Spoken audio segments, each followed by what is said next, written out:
Assalamualaikum warahmatullahi wabarakatuh. Alhamdulillahi rabbil alamin. Alladhi arsala rasulahu bil huda wal kitabil mubin. Wassalatu wassalamu ala rasulillahil amin. المبعوث رحمة للعالمين وعلى آله الطاهرين وأصحابه الأكرمين ومن سار على نهجه إلى يوم الدين. Jemaah yang dirahmati Allah, bersyukur kepada Allah Subhanahu wa Ta'ala yang memudahkan kita untuk kembali mempelajari petunjuk-petunjuk Nabi kita, Nabi Allah Muhammad sallallahu alaihi wasallam. Dan Nabi kita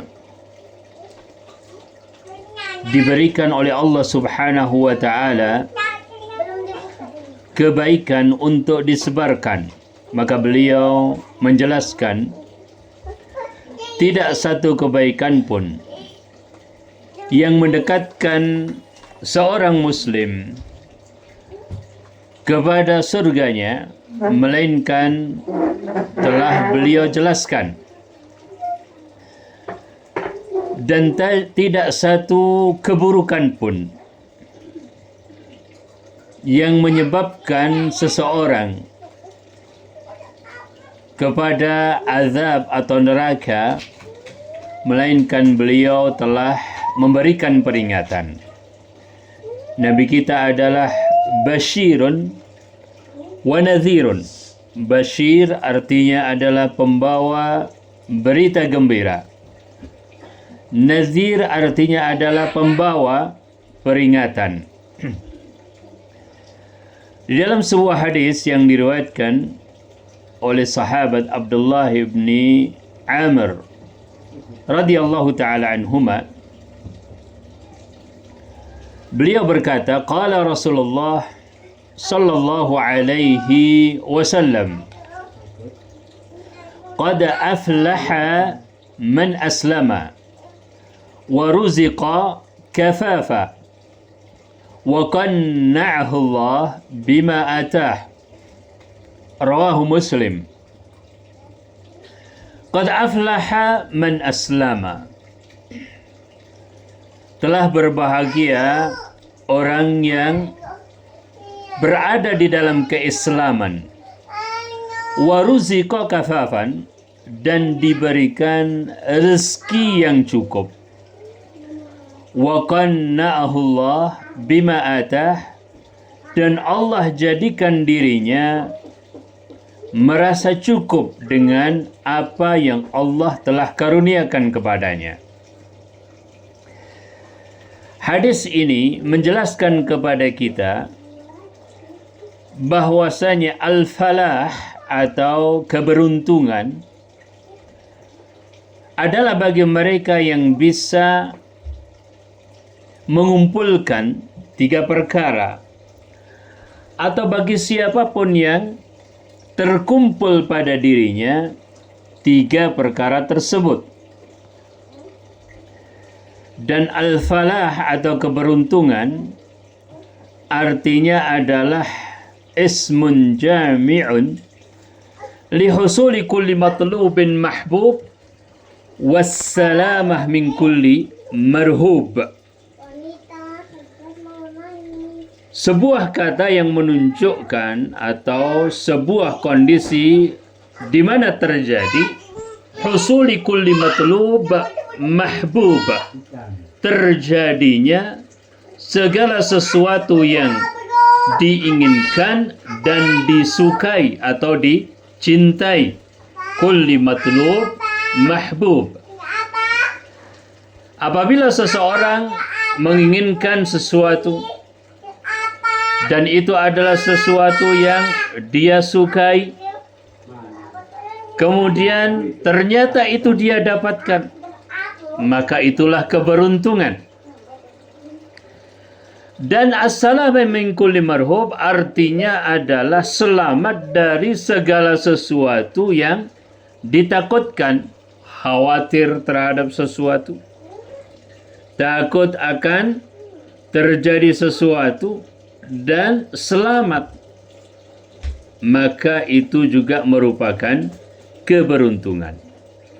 Maka dua sisi ini, terjadinya sesuatu yang diinginkan dan dia sukai, dan terselamatkan dari sesuatu yang tidak diinginkan dan dia takutkan, itulah al-falah atau keberuntungan.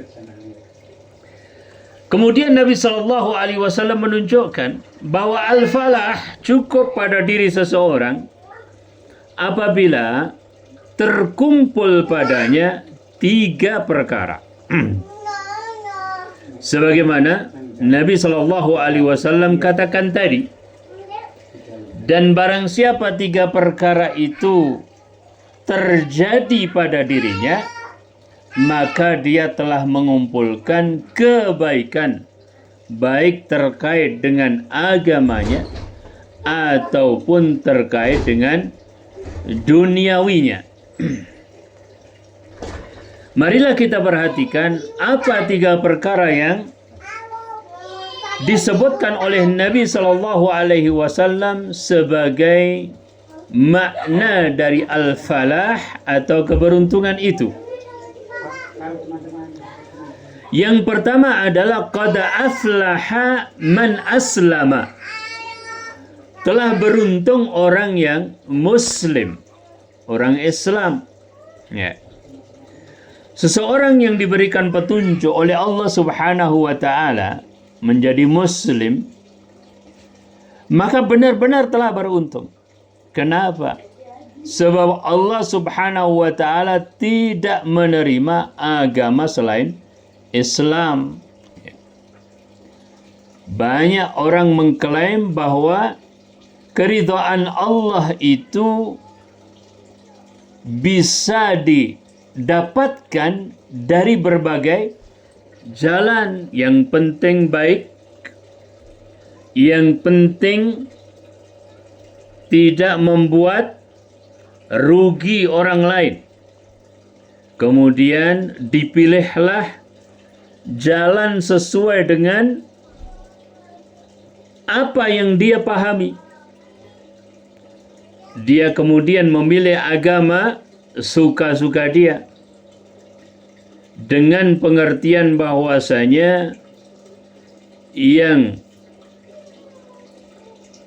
disepakati sebagai Tuhan tidak akan mengecewakan. Sementara Allah Subhanahu wa taala menjelaskan dengan petunjuknya bahwa jalan yang sampai kepadanya hanyalah al-Islam. Sebab selain Islam nyatanya tidak memurnikan ibadah kepada Allah Subhanahu wa taala. Maka apabila kita lihat agama-agama selain al-Islam, apapun itu, ternyata melakukan penyembahan-penyembahan kepada selain Allah Subhanahu wa taala. Sedangkan Allah Subhanahu wa taala tidak akan mungkin ridha ketika disamakan dengan makhluk, sebab selain Allah adalah makhluk. Oleh karenanya Allah Subhanahu wa taala adalah Rabbul Alamin, Rabb, Tuhan semesta alam.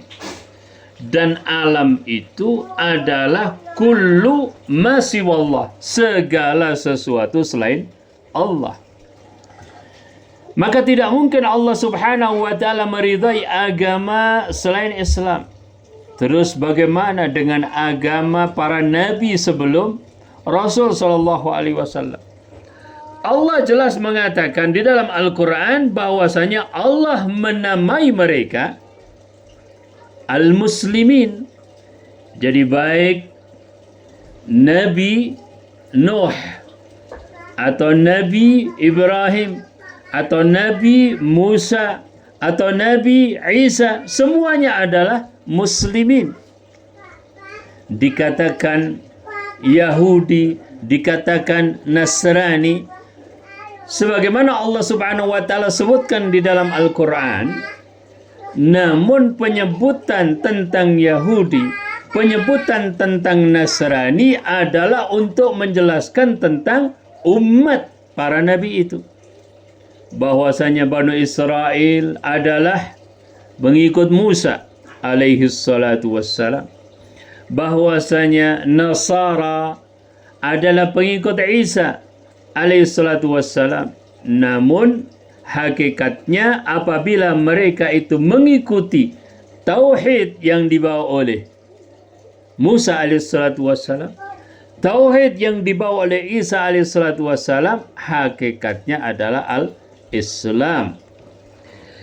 Karenanya para ulama menjelaskan ada Islam yang umum, yakni agama seluruh nabi, dan ada Islam yang khusus, yakni yang mengumpulkan seluruh tauhid yang dibawa oleh nabi-nabi sebelumnya pada nabi yang terakhir, yaitu nabi kita Nabi Allah Muhammad sallallahu alaihi wasallam. Itulah Islam khusus yang Allah Subhanahu wa taala kemudian jelaskan di dalam ayat Al-Qur'an, innad dina 'indallahil Islam. Sesungguhnya agama di sisi Allah adalah Islam.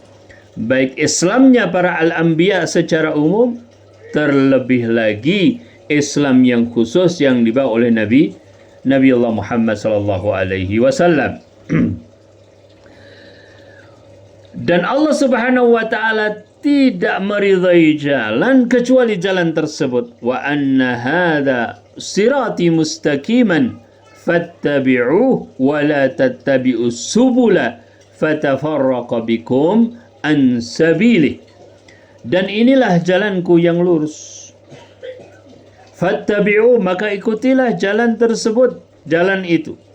Wala tattabi'us subula, dan janganlah engkau mengikuti jalan-jalan yang lain.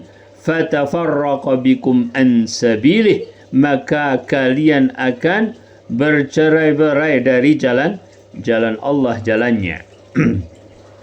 وَمَنْ يَبْتَغِي غَيْرَ الْإِسْلَامِ دِينًا فَلَنْ يُقْبَلَ مِنْهُ وَهُوَ فِي الْآخِرَةِ مِنَ الْخَاسِرِينَ. Dan barang siapa yang menginginkan selain Islam sebagai agamanya, maka tidak akan diterima, dan dia di akhirat akan termasuk orang-orang yang merugi. Maka hidayah Islam adalah hidayah yang paling mahal di dalam kehidupan ini. Orang mendapatkan berbagai kenikmatan, berbeda antara satu orang dengan orang yang lainnya, baik terkait dengan harta, terkait dengan kedudukan, terkait dengan kemampuan, terkait dengan kecerdasan, dan segala hal yang ada kaitannya dengan kenikmatan hidup di dalam dunia. Namun sesungguhnya nikmat yang paling besar adalah al-Islam, sebab seluruh nikmat itu akan berakhir dan bahkan dipertanggungjawabkan. Kalau tidak membawa Islam, maka kecelakaan yang begitu besar. Dikatakan di dalam sebuah hadis, la yasma'u bi Yahudiyun wala Nasraniyun thumma la yu'minu bima ji'tu bihi minal haqq illa kana min ashabi an-nar. Tidaklah seorang Yahudi atau Nasrani mendengar tentang Islam kemudian dia tidak mengikutinya, melainkan dia akan termasuk penghuni neraka, wal iyadu billah. Maka nikmat Islam ini adalah nikmat yang paling besar di dalam kehidupan, dan sebaiknya kita sebarkan, sebaiknya kita sampaikan. Jadi kalau ada seorang yang alim kemudian menjelaskan kebaikan-kebaikan Islam, kemudian dia juga jelaskan bagaimana Islam ini satu-satunya agama yang bisa diterima secara fitriyah, yaitu fitrah manusia, dan diterima secara akliyah, logis dalam akal manusia, maka orang tersebut sedang berusaha untuk menebarkan kerahmatan dan nikmat ini. Dia adalah orang yang berjuang sesungguhnya mengajak orang lain di dalam kebahagiaan. Kemudian kata Nabi sallallahu alaihi wasallam, setelah dia itu mendapatkan nikmat yang pertama dan yang paling utama, yakni al-Islam, kata Nabi sallallahu alaihi wasallam, wa ruziqa kafafa. Maksudnya dia mendapatkan rezeki yang cukup baginya dan menjadikan dirinya tidak perlu meminta kepada selainnya, karena Allah Subhanahu wa taala telah memberikan apa yang dia butuhkan. Maka itu juga merupakan kenikmatan yang luar biasa. Semakin besar keimanannya kepada Allah dan semakin murni dia tidak bergantung kepada selain Allah Subhanahu wa taala. Sebab ar-rizku atau rezeki adalah perkara yang merupakan unsur terpenting dalam kelangsungan hidup manusia. Ya, kita meminta kepada Allah. Dalam perkara ini juga Allah Subhanahu wa taala memberikan yang berbeda-beda.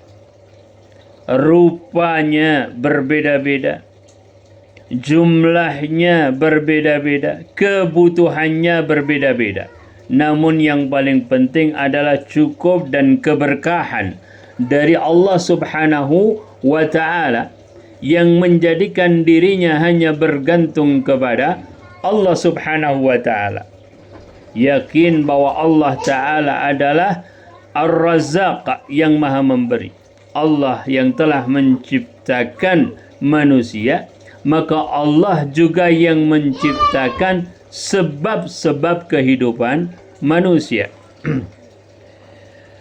Kemudian kata Nabi sallallahu alaihi wasallam, wa qanna'ahu Allahu bima atah, dan Allah jadikan dia itu merasa cukup puas dengan apa yang Allah berikan kepada dirinya. Ridha terhadap apa yang Allah berikan kepadanya. Lapang dadanya menerima dari apa yang Allah Subhanahu wa taala karuniakan untuknya. Dan ini adalah salah satu sebab terpenting manusia berada di dalam ketentraman. Ya. Terkadang dia sudah muslim. Apabila tidak ada nikmat yang kedua, waruziqa kafafan, berkurang ketenangannya. Kemudian apabila sudah ada yang kedua, namun tidak ada rasa puas, juga berkurang ketenangannya. Masih ada keinginan di dalam hatinya untuk mendapatkan berbagai hal.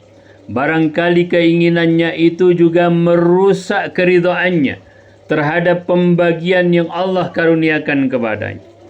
Barangkali keinginannya itu menjadikan dia terbebani secara pikiran, terbebani secara fisik.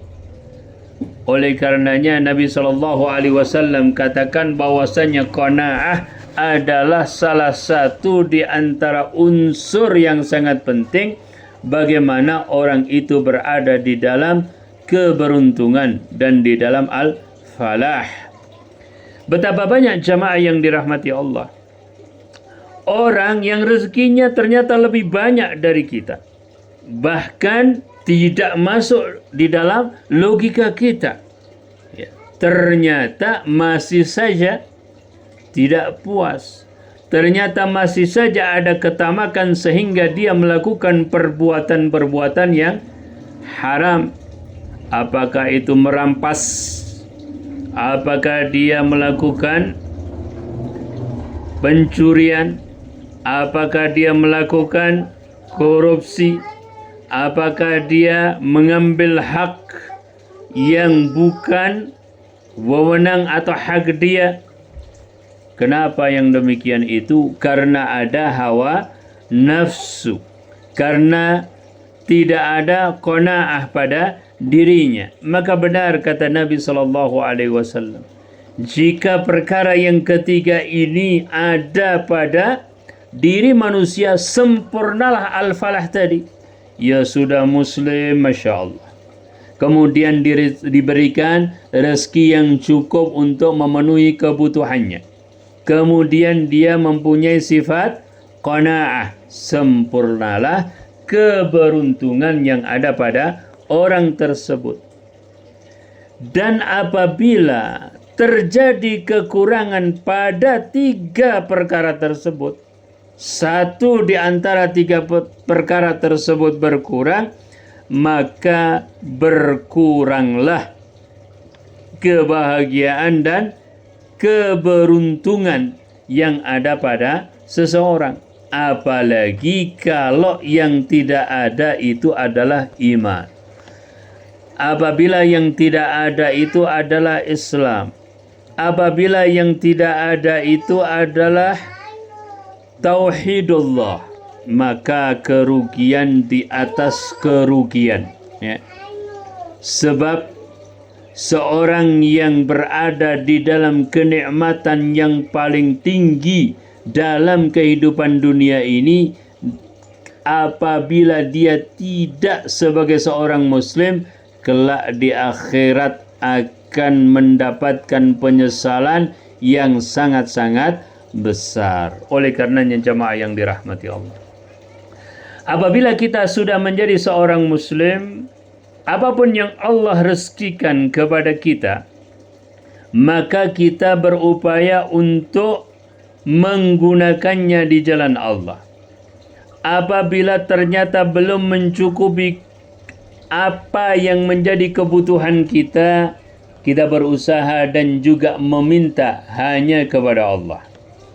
Dan apabila Allah Subhanahu wa ta'ala karuniakan keluasan, mencapai nisab, maka dia keluarkan zakatnya.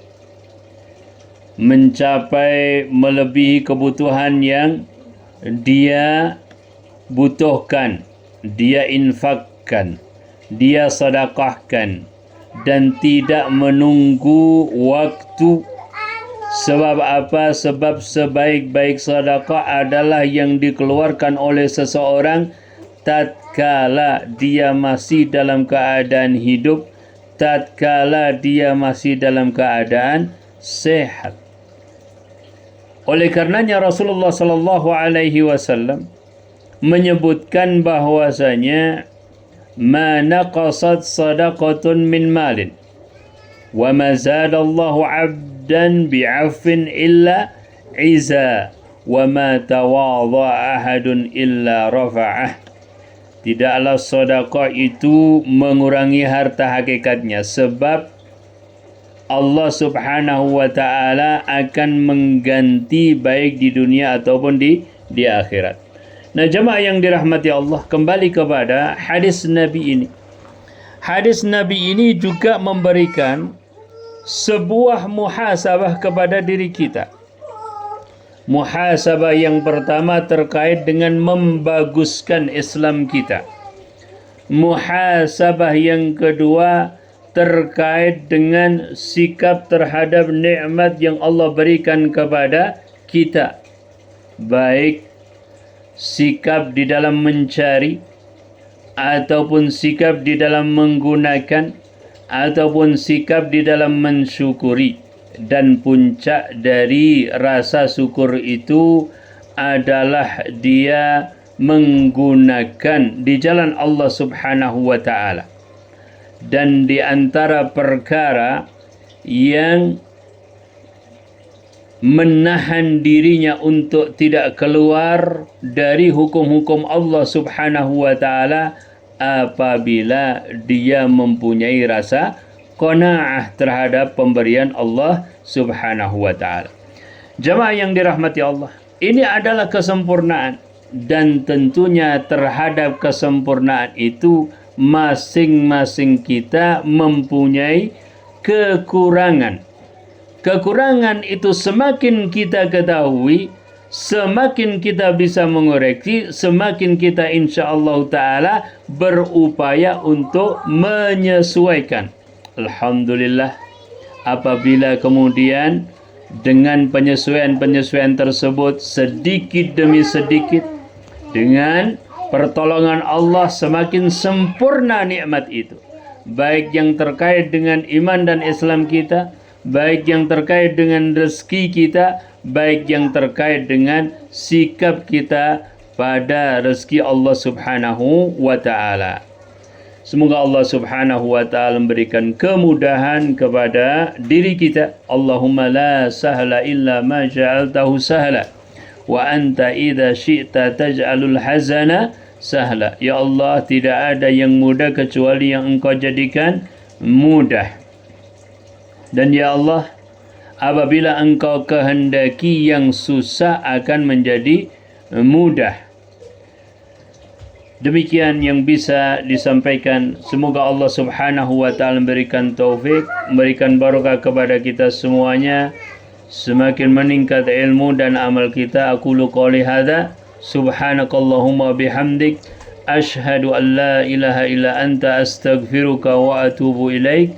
Wassalamualaikum warahmatullahi wabarakatuh.